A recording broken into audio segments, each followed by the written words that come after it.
Dr. Donald Scott is a sailor who lives in Scottsdale, Arizona. In fact, he built his first sailboat.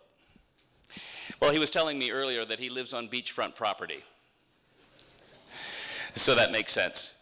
But there's another ocean he sails quite regularly, and that is the ocean above, which is his real reason for being on the shores of Scottsdale, because he sails the sky. And you might want to write this down. Astrotes.info, ASTROTES.info, is where you can see what he gets to see through his own home observatory in Scottsdale, Arizona. Retired from 39 years of teaching electrical engineering at Brandeis University. I'm sorry. Sorry, that's right. Not at Brandeis, at UMass Amherst. I beg your pardon. Thank you. Yeah, see, I'm conflating you already. All right. At UMass Amherst, where he received every available award that there was for his excellence in teaching, and so I guess once he'd exhausted all those possibilities, he went ahead and retired. Yeah. Had other places to go share his excellence. He wrote the book, The Electric Sky, when he saw that his junior year students were becoming aware that what their astronomy teachers were telling them didn't make sense. And that book, by the way, is available for sale over here back in our corner bookshop. You might want to pick that up. Let's go on a sailing voyage with Dr. Scott. Please welcome him to the stage.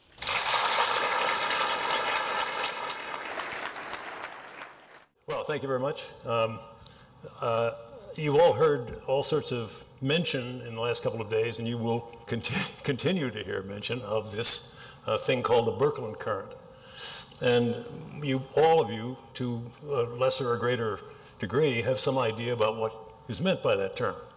And what I'd like to do is to give you some results that I've developed over the last year to try to nail down some of the properties of Birkland Currents.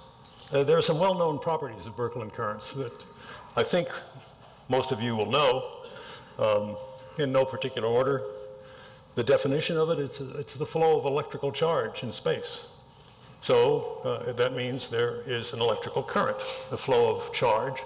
How many coulombs pass an observation point in 1 second constitutes the amperage of that current. Currents create magnetic fields. In other words, if you have a Birkland current, if you have a current, you will have a magnetic field. And if you have a magnetic field, you better remember that there's a current there that made it. Some astronomers lack that insight, I guess. These currents, one example of a Birkland current is the one that connects the sun to the Earth, that powers up the aurora borealis, the aurora australis. And the man who discovered that fact was Christian Birkeland, after whom those flows are named. He was dogged for years by a man whose name was Sidney Chapman, an astronomer who claimed that Birkeland was crazy. Obviously, there could be no flow of current, of charge through space. It would all dissipate. At first, they said, well, space is an insulator, and you can't get current through an insulator. Then they changed their mind and said, oh, no, no, no, space is a perfect conductor. Well, you can't have it both ways. Actually, the latter is closer to the truth. Space contains plasma, and plasma is a very good, not perfect, but very good conductor. And so when charge flows in a plasma, it has certain properties. There's a picture of what those Birkland currents look like. They come from the sun, and they drop down into that cone at the North Pole and the South Pole of the magnetosphere.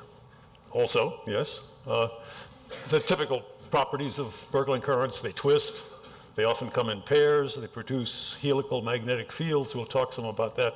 In fact, we'll talk a lot about that in the next half hour. Sometimes they're called vortices. They form filaments in sunspot penumbras. You've probably seen those. There's a picture of what they look like. On the right is a single Birkland current. You can see the twist. The left-hand picture, when it's magnified, you can see they do very often come in pairs. They're very straight, typically. They can curve and twist too, but they They are straight, and that's a mystery.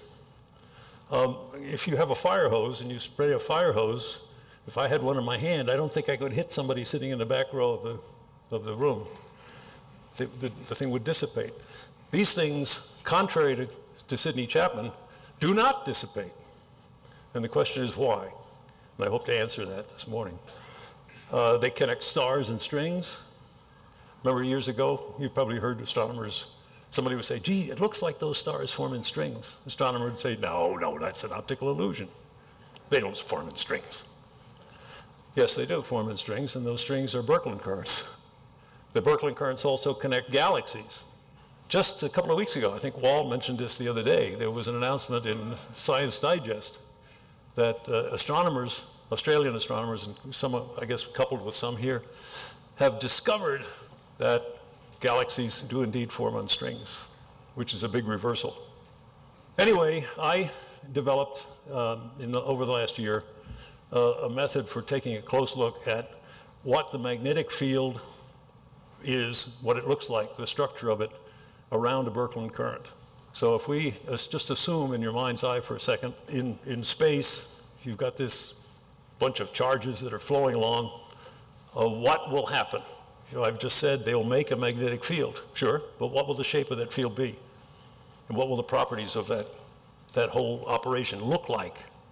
I've discovered, and because of the results of this work, that the magnetic force fields that surround Birkeland currents reach out vastly, and I can't overemphasize that word too much, vastly farther than into space than previously thought. The magnetic fields that the Birkeland currents create wrap around them similar to the bindings of Roman fasts. You know, the fascist business, you can take a bunch of sticks and wrap it up, and it's much stronger with the wrapping than the individual sticks would be. I searched the internet for a picture of a Roman fast, and that's the best one I can come up with. Clearly, that winding, it goes around in one direction, but in reality, maybe not on that picture, it also wraps around going back from left to right and right to left. I'll talk more about that in a second. What is a minimum energy field? Somebody mentioned that the other day.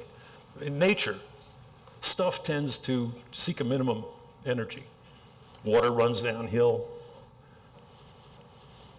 Perfume spreads out, will diffuse. If I uncorked a perfume bottle here, in a few minutes, the people in the back of the room would smell the perfume. People in the front row would smell it first. And after a while, if I left it open long enough, there would be a level concentration of perfume throughout the room. And so stuff just tends to shrink away. If you push on it, it'll move away to avoid the push. And it's a natural thing. Lightning follows whatever path seems to lead downward to a lower voltage. Planets, one of the primary, what should I say, claims of the electric universe is that the separation of the planets is due to a push back and forth, a jockeying. Many people don't realize that the planet Venus has a long tail, and that end of that tail, it carries electric charge, and that tail just flicks the outer regions of our magnetosphere as Venus passes between us and the sun. And if we get too close, our theory is there's a push. On Earth, electricity goes wherever you lead it. You push, you say the wire goes like that, that's the way the current's going to go. Provided, of course, you put a voltage at one end and a lower voltage at the other end so that that charge can flow downhill to a minimum energy. In space, however, it goes wherever it wants to because there are no wires. So that lightning, that charge moving through space, through, at least in this case, through our atmosphere, is following a path that it wants to get from a higher voltage to a lower voltage. Why doesn't it go in a straight line? Well, because it meets up with all sorts of stuff in the atmosphere.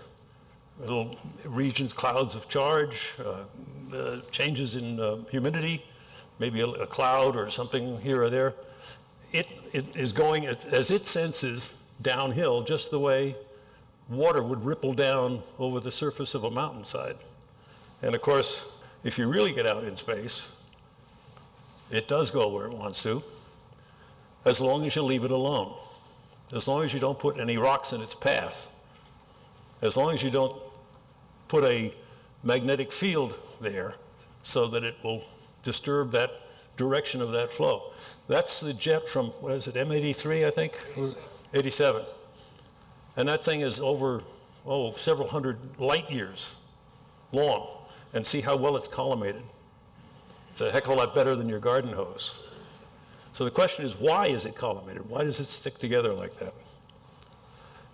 Well, there's one thing that even that jet from M87 senses, and that is the Lorentz force. There's a current there, right? And if there's a current, you know there's a magnetic field. Well, if a current crosses over a magnetic field, you get what's called the Lorentz force. This is as complicated as the talk gets, so don't sweat it. If you point your red arrow in the direction of the current flow, and it crosses a magnetic field, that's the direction of the blue arrow, and you point your fingers in the direction of the red arrow, and then move your fingers toward the direction of the blue arrow. In other words, start with the current, and then move toward the magnetic field. Your thumb is going to be in the direction of the force that those charges are going to experience. In other words, in this situation, the charge, which is flowing from left to right, will start to curve up. And that's how cyclotrons work. You know, the things go around in a circle. And the radius is called the Larmor radius. Well, anyway, that's the only force that charge moving in free space, if you leave it alone, will suffer. It'll feel that Lorentz force. I realized that, and I didn't invent that idea, I just realized it.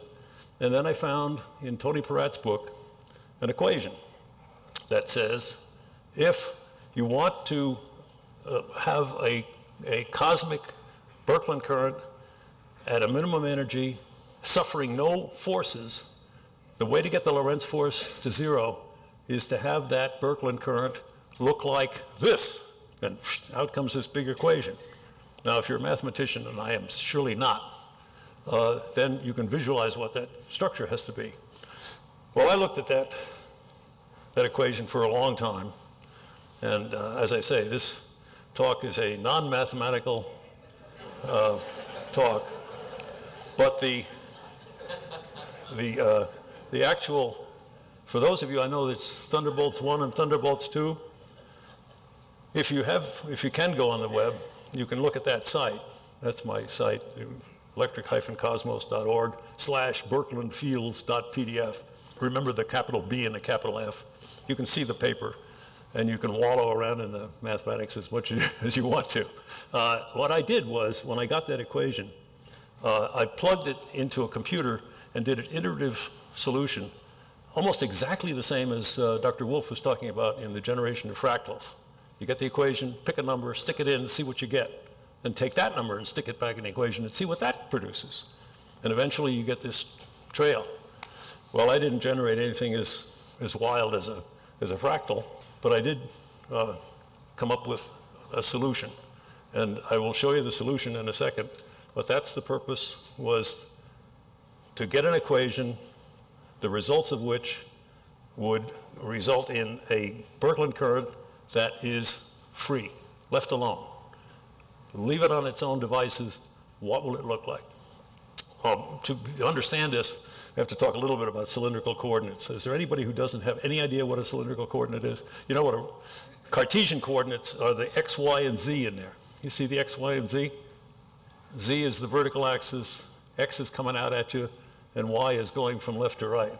You want to specify the position of a point like this guy up here.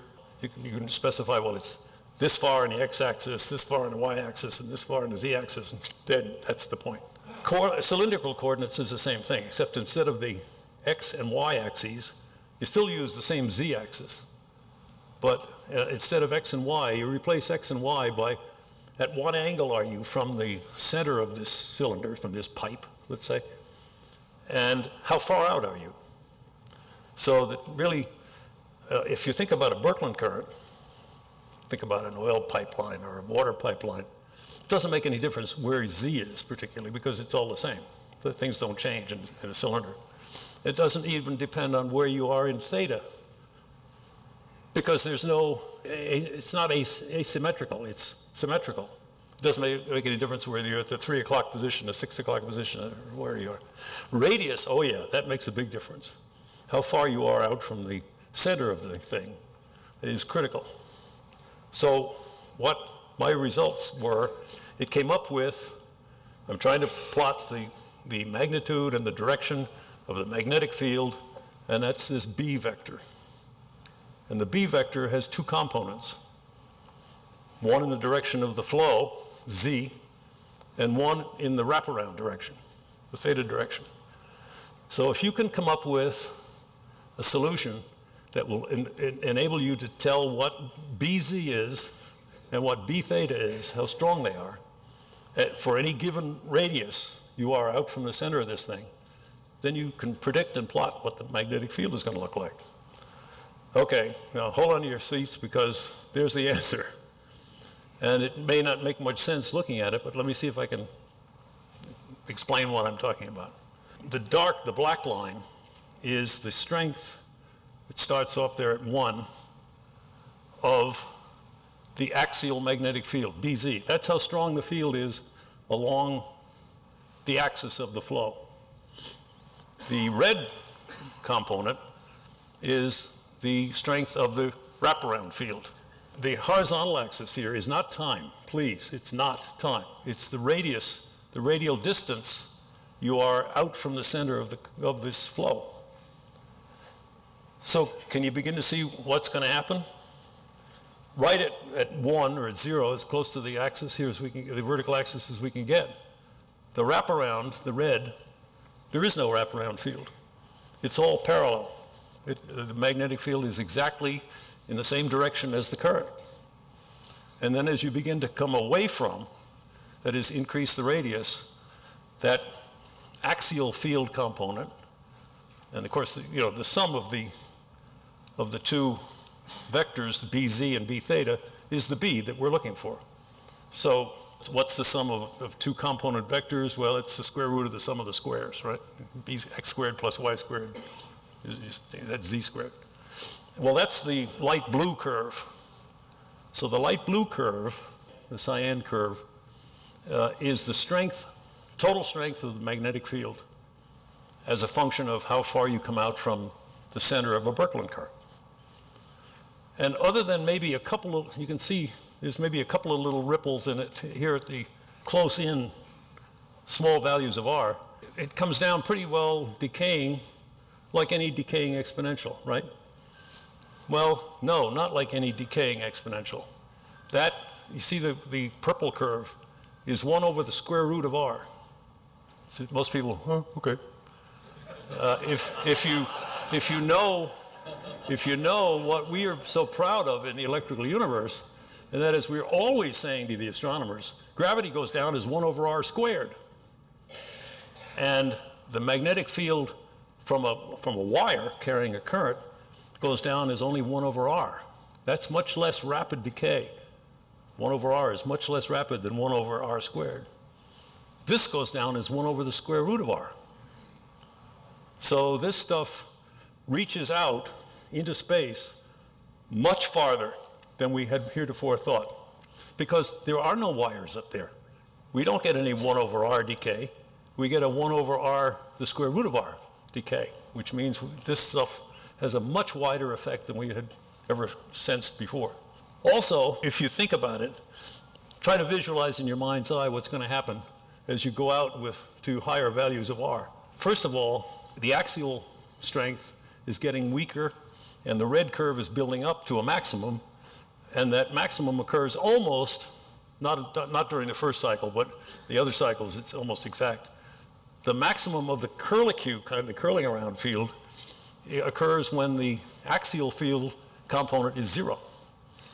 So what that means is, just look at these 11 plots, just look at number 1. Think of yourself as you're above this Birkeland current. The Birkland current is in the cylinder, and the cyan colored arrows are the direction of the field, the whole field, because there is no wraparound. And then if you come to plot number 2, that's a little farther away from the axis of the flow. And you begin to see that the curlicue, the curl-around field, begins to contribute. The axial field gets weaker, and the whole thing begins to tilt. And so this magnetic field begins to wrap like a fask around the current. And then in step number 3, you see that even the wraparound field is stronger, yet the white arrows in each of these successive diagrams is simply the one, shows you the one before. And so each successive diagram is you're one layer higher away from the center of this flow. And the white field shows you what happened, what is happening just below the blue field. Eventually, when you get to, well, somewhere out here between 4 and 5, you can see that the white arrows are really 0. In other words, there is no axial magnetic field. It's all wraparound. It's just as though you took tape and just wrapped it around that pipe. And then as you go farther and farther away, the axial field actually reverses direction, begins to come back at you, and so the curl is down. And then finally, well, not finally, but when you get to, say, number 6, the axial field has reversed and is just against you. 7, again, what's going on between 6 and 7? Well, in 6, there's still a very weak wraparound field. At 7, the wraparound field is 0. No, at 6, it's 0. At 7, it's beginning to wrap the other way. So first of all, it wraps that way, then it goes, and then back down that way. Perhaps some of you have seen that diagram. That was published by one of our EU heroes, Hannes Alfvén. And you can see that the red arrow is right near the center of the flow, and it's a very, what should I say, the pitch of it is not very high at all. Then the farther out you get, like you go to the blue arrow, then the pitch is less. It's a finer thread, if you will. And then finally out to the green arrow, well, that's out there somewhere between my diagram 3 and 4. The axial field is 0, and the thing just goes around. That's fine as it goes. As far as it goes, Alfvén was right. He just didn't go far enough. Because the next radius out, bigger than the green circles there, would produce something like the blue, except a wider radius, and instead of going up, it would come down. Let me sort of give you an analogy. The perfume bottle, when I opened it, would go to all corners of the room. It would spread out in all dimensions. And this is also a minimum energy field, and that means that this magnetic field is going to wrap around the current every possible way it can. And so it isn't just going to go clockwise and then stop. It's going to go clockwise and then counterclockwise and come back down again. So the question is, well, so what? Well, here's a comparison of the field strengths. The yellow curve is 1 over the square root of R. The purple curve is the wire's magnetic field, which is 1 over R. And if you look at a couple of different radial distances there, my observation number 2 says that the Berkland current magnetic field is 32 times stronger than gravity at R equals 10. And it's even 3.2 times stronger than the previous EU estimate, which is due to the magnetic field in a wire. But there ain't no wires out there. So therefore, it spreads out even farther. The Lorentz Force compresses matter at various radial fields. I don't know how much longer I got here, but let me just try to give you what I think is the most important thing. And that is, there's a picture. The circle thing looks like a bullseye. As you're looking down a Birkland current, and if you pay attention to the thin little black circles, what you see there is, and you can, if you look at the numbers, the radius distances, which I've tried to list here, and compare them with what you see along there. For example, at 30-something, at 31 here, and you look at 31 down here, that's a place where the axial strength is 0. And so what you've got is simply the wraparound current, the wraparound magnetic field, rather. The red is at a maximum, And so there's what I've tried to draw there at 31. You can see that's a strong wraparound current. If you come out to radius, 73, you can see that, again, you're at a point where, at 73, where the wraparound field is very strong, the axial field is 0, and so what you got is the thing goes around the other way. Okay, so what? Well, consider yourself as a positive charge, and you're heading down the highway here. And you are going to either intercept, depending on how far your path is, whether you're right at the center or whether you're a little bit farther out from the center of this flow, are you in the right-hand lane or the high-speed lane, you're going to encounter either this, at that point, downward magnetic field, or if you're out here, you'll encounter an upward magnetic field. You see it? Well, now think about the Lorentz force. If you're at radius 31, you're going that way. The magnetic field is down, and so you got a force pushing you in toward the center. Remember, the Lorentz is you put your fingers in the direction of the flow of current charge, and then change them into the direction of the magnetic field, and your thumb tells you what the push is going to be. So you've got current going in at radius 31, you got a magnetic field downward, so in, down, the force is in. So any charge around the radius 31 is going to be squeezed into the middle. Is that good? Yeah, it's good.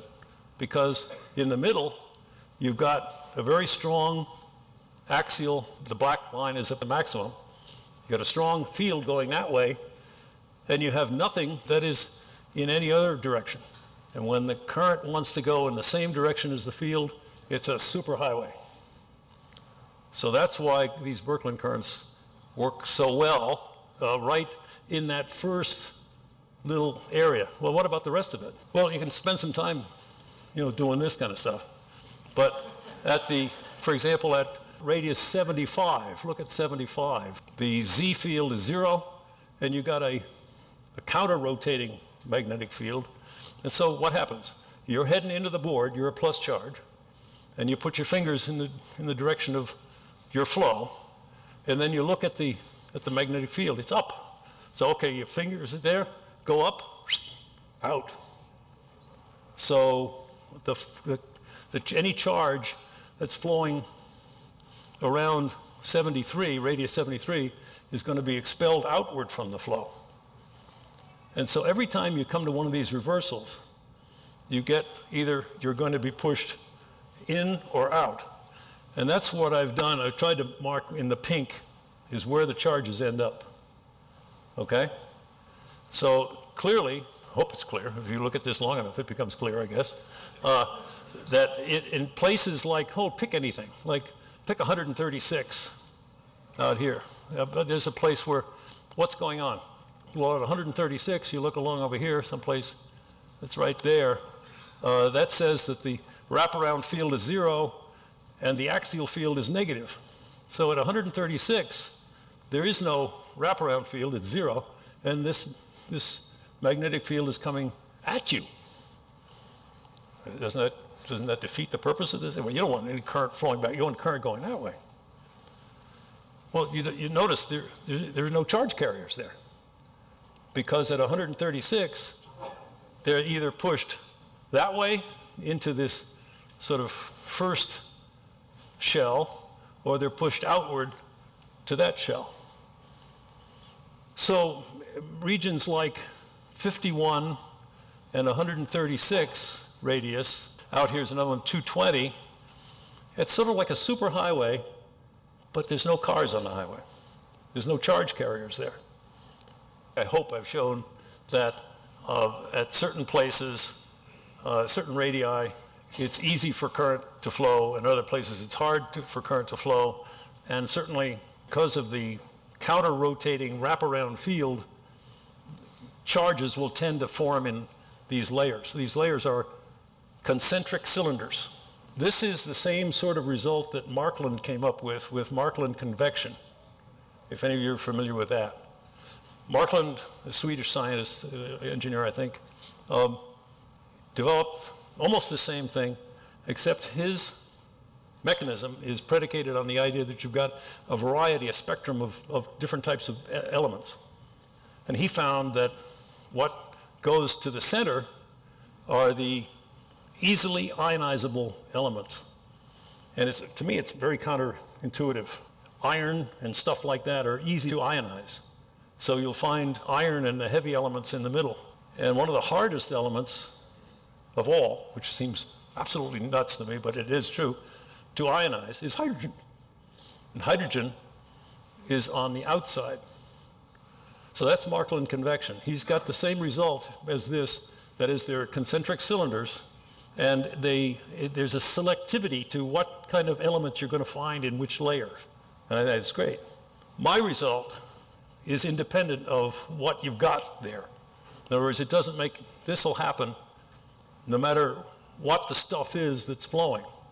It could be just protons, it could be electrons. By the way, if all you have is electrons, just everything I said, just reverse it. It goes the other way. It's no problem. But the same kind of selectivity, the same kind of forming these concentric layers will occur. Well, is this true? Well, there's a famous picture of Saturn's North Pole. It's also the famous hexagon in the middle. You see the little one right in the middle. And my results here do not predict that hexagon. I wish they did, but they don't. But they do predict those circles. There's a Birkland current coming down into Jupiter's North Pole. Same sort of thing. There are concentric circles. That's where the charge hits. That's where the charge is concentrated. And the wrapping around, by the way, I don't have any slide to show it, but the way this crazy going this way and then back that way, and then that way, it's wrapped like a Roman soldier. In World War I, the soldiers wore puttees, wrapped around their leg. I think they only wrapped them in one direction. But if you wrap them all the way down and then come wrapping them about the other way and then back down the other way, you got a real wrap. And that's a real reason, in my mind, that the whole thing hangs together and doesn't dissipate. There's a picture from Tony Peratt's lab. That's a dense plasma focus device. And you can see the circularity of it. You can almost, you can almost see this circle going one way and then going the other way. Here's a picture that C.J. Ransom and Mel Atchison can be proud of. They made that one in C.J.'s lab. And again, that's the result of a high amperage current. C.J., if he's here, he can tell you what the surface, the substrate is. But you can see it forms a bullseye. And the strongest one is, of course, that one right in the middle. So that's because of the properties, I think, we've identified here as the properties of a Birkland current. We, Wall, me, a few other of us nuts, are convinced that what you're looking at there is a Birkland current that's undergoing a Z-pinch. And you can see, I think very obviously, that the Birkland current consists of concentric cylinders. You can see the outside two, certainly. And the center one, I think that and that are double layers in a central stream of current. And whether the current's going all one way or all the other, we've talked for hours on this and we still can't figure it out. But I would say, if that is indeed a Birkland current, all the current's going one way on the outer sheath. Whether it goes in the opposite direction in the center, I don't know. But certainly it can go whichever way it wants to, because in the center, the magnetic field is lined up with the flow of charge, no matter which way it's going. And so it goes for free. It's a superhighway. Anyway, that's that planetary nebula M29. That's not Messier. It's, what was it? I forget. Somebody else quoted Walt Whitman, so I didn't want to be left in the lurch. And after all this lecture of numbers and all this, he says he looked up in perfect silence at the stars. You have to look. And I submit that's one of the primary rules of the electric universe, and that is, let your eyes tell you. And that is a concentrically made sheet of current. Again, just looking downstream, that's what you see in a Birkland current. And there's that picture of Saturn.